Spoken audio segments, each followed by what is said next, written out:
A quiet afternoon quickly turned into a showdown. When his family showed up with a wedding contract they had secretly prepared. "Sign this," his father insisted. "Our wives follow our traditions." My husband shifted uncomfortably and mumbled, "It's just part of the tradition." I smiled calmly, cut their papers, and pulled out my own set of documents. "Perfect. Then you won't mind signing this first." The moment he read the first line, his hands began to tremble, and his parents went silent. I had expected a peaceful Sunday, a slow morning, some coffee, maybe catching up on emails. Instead, I found myself sitting across from my in-laws as they pushed a stack of papers toward me, demanding I agree to their terms. I glanced at my husband, Mark, who avoided my eyes. His father, Richard, sat across the table, arms crossed, waiting. His mother, Eleanor, sipped her tea like it was any ordinary afternoon. Then Richard repeated, "Sign this." I picked up the documents and started reading. It was a legally binding agreement. At first, I thought it might be about finances or the family business, perhaps something about inheritance. But no, it was far worse. It was a list of strict expectations for my life. I would have to leave my job immediately and become a full-time homemaker. I would transfer all my personal savings and assets to Mark. I would not be allowed to refuse any of my husband's requests, and if I ever chose to leave I would walk away with nothing. No house, no car, no savings. I flipped through the pages, my heart pounding. They had consulted lawyers for this. I turned to Mark, waiting for him to object, to laugh it off as a misunderstanding. But he just cleared his throat and repeated weakly, "It's just tradition." Mark's family came from old Texas oil money. They were obsessed with appearances, power, and their family values. Before we married I knew they were conservative, but I never imagined it would come to this. I had built my own career, managed my finances independently, and Mark had promised me he was different. He said he wanted an equal partnership, that he rejected their outdated ways. He told me I could keep my job, my independence, my choices. Yet here I was, sitting in my own home, being told otherwise. Richard leaned back and said, "It's for the good of the family. All our wives follow these expectations." Eleanor nodded casually, as if this was completely normal. Mark still wouldn't meet my gaze. His hands were clasped tightly on the table, and that's when it hit me. He knew. He had known for days, maybe weeks. And he had let it happen. I carefully set their papers down. "Okay," I said calmly. Richard smirked, clearly thinking I was about to agree. Instead I stood up, walked to my office, and came back with my own set of documents. I placed them neatly on top of theirs. "Then you'll have no problem signing this first." Mark's brow furrowed. "What's this?" he asked. "My contract," I said simply. "If I'm expected to sign, so are you." Richard frowned, but picked up the top page to read. I watched the exact moment realization struck him. His hands stiffened, his expression tightened. My contract was equally binding. If I left my job, Mark would pay me my full salary from his own pocket for life. If he was unfaithful, I would receive everything: house, assets, investment. Any attempt by his family to interfere with my finances would result in a $500,000 penalty paid directly to me. If his family disrespected me, they would be permanently cut off. No visits, no calls, no contact. Mark swallowed hard. Eleanor carefully set her teacup down, her hands shaking slightly. Richard tore up their original contract. "We're not signing this nonsense," he snapped. I shrugged. "Oh, but you expected me to sign yours." More silence. I turned to Mark. "Are you really going to let them try to control me like this?" He opened his mouth, closed it, looked helplessly between his parents and me. That hesitation, that silence was my answer. I stood up. "All right then." I left the documents on the table, and walked out. Mark hurried after me, grabbing my arm. "Wait," he pleaded. "Wait for what?" I said, pulling away. "You let this happen. You didn't even warn me." He looked back toward the kitchen. I thought we could talk about it first." "We're talking now," I said coldly. He ran a hand through his hair. "They pressured me. It wasn't my idea. But you didn't stop them." He looked desperate. "I thought maybe we could compromise." "Compromise?" I laughed, not a happy laugh, but a sharp, bitter one. "How about this?" he offered quickly. "We adjust some things in the contract. I'll talk to them. We'll take out the harsher parts. No, I said firmly. You can't just fix a few lines. I went upstairs, packed a bag and left.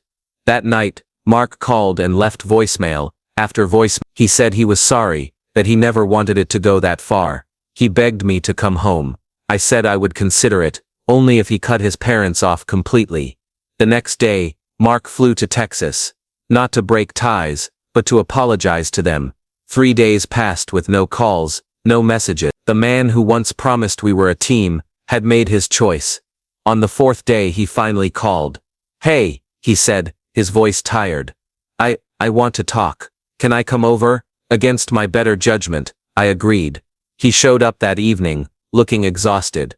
I'm sorry, he said. I should have protected you. I should have said no. I waited. I needed to hear everything. I was caught between you and them, he said.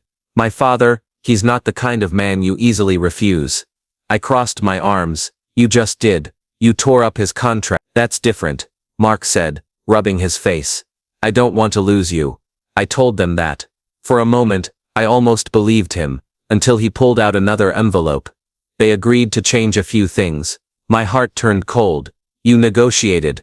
I wanted to find a middle ground, he said weakly. I opened the envelope and skimmed the papers. Sure, some language was softened.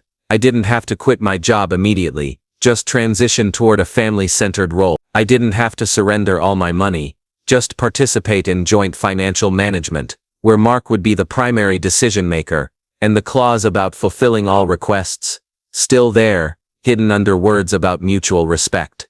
I looked up at him. Are you serious? He looked relieved. So you'll sign? I dropped the papers on the table. No, his face darkened. It's just paperwork. It doesn't change anything between us. The hell it doesn't. For the first time, I saw him clearly, not just weak, but willing to sell out my freedom for his family's approval. I grabbed my purse. Get out. Mark stiffened. You're overreacting. I stepped closer, lowering my voice. Get out. He exhaled sharply, shaking his head. But he left. I locked the door behind him. The next morning, my phone buzzed with a message from Mark. Mark, we need to talk. I ignored it. An hour later, another text arrived. Mark, this is getting ridiculous. Can we be adults about this? I blocked his number. That afternoon, I received an email. It was from his father. Subject, final offer. I opened it. You have 1 week to reconsider. If you refuse to cooperate, we will pursue legal action to protect our family's interests. Legal action? Against me? I laughed out loud. They thought they could scare me. They thought I would fold. They had no idea who they were dealing with. That evening, I called my lawyer. I didn't know exactly what kind of scheme they were planning, but I wasn't going to sit around and wait for it to happen. I went to bed, feeling strangely calm. If they wanted a battle, I was ready. But the next day, I got a surprise. It wasn't another text. It wasn't another email. It was a message from my best friend Claire, the same Claire who had stood beside me at my wedding, who had heard me vent about Mark's family for years. Claire, who I trusted. Claire, hey, weird question. Did you tell Mark you were thinking about hiring a lawyer? I frowned and typed back. Me, no, why? She hesitated. Claire, because his mom just called me. She said you were acting out, and that they were worried you might do something rash. She wanted to know if I had any influence over you. I sat up straight. Me, you're joking. Claire, I wish I was. She asked me to talk some sense into you, before you ruined your marriage. My hands curled into fists. They weren't just pressuring me, they were trying to turn my own friends against me. I took a deep breath, trying to steady the anger rising in my chest. Me, what did you say? Claire, I told her to mind her own business. I laughed. A real, genuine laugh. At least I still had a few people on my side. But this confirmed something important. They weren't done. They were just getting started. I knew Mark's family would keep pushing. I knew they wouldn't let go easily, but I didn't realize just how far they were willing to go. The next morning, I woke up to an email alert from my bank. Unusual activity detected on your joint account. I frowned. I hadn't touched that account in weeks. I logged in, and felt my stomach drop. Mark had drained the account. Every dollar gone. I grabbed my phone and dialed his number, straight to voicemail. I called the bank. The woman on the other end was sympathetic but firm. Your husband is the primary account holder, ma'am. He had full rights to move the funds. I clenched my jaw. He wasn't just stalling anymore, he was trying to trap me financially. Thankfully, I still had my own accounts. I wasn't foolish enough to rely only on a joint one. But this move wasn't about money. It was a warning. They wanted me to know they could take everything if I didn't cooperate. Fine. If they wanted to play games, I could play too. I went straight to my lawyer's office. She skimmed the documents I brought, and clicked her tongue. This is bad, she muttered. They're setting up a case to portray you as financially reckless. If this goes to court, they'll argue that Mark should have full control over all marital assets. I blinked. That's insane, I said. She gave me a grim smile. Welcome to divorce warfare. I exhaled slowly, trying to stay calm. What do we do? I asked. She leaned back in her chair. First, we secure everything that's still in your name alone. Second, we file for divorce before they do. I hesitated. Wouldn't that make it look like I'm giving up? She shook her head. No, it puts you in control. If they file first, they control the narrative. If you file first, we set the terms. I nodded. Do it, I said. She pulled out the paperwork. One more thing, she added. Serious. We should move fast. I have a feeling they're not finished. She was right. That night I got a call from an unknown number. I ignored it. Another call, then another. Finally, I answered. Hello? A shaky woman's voice came through the line. Is this my name? I frowned. Who is this? A pause. I'm sorry, I didn't know you and Mark were still together. He told me you had separated months ago. My stomach twisted. Who are you? I demanded. I don't want to cause any problems. I thought you should know. I've been seeing him for a while. He said he was single. It felt like a punch to the chest. How long? I asked. Since last summer, she said quietly. I gripped the phone tighter.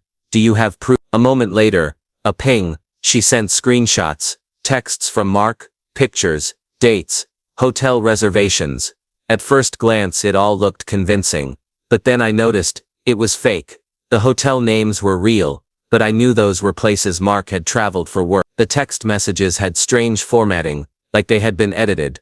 The photos were blurry, like Mark's face had been copied into them from somewhere else. This wasn't a random affair. This was a setup. They wanted me to look like an emotional, unstable wife, someone who would lash out and make poor decisions.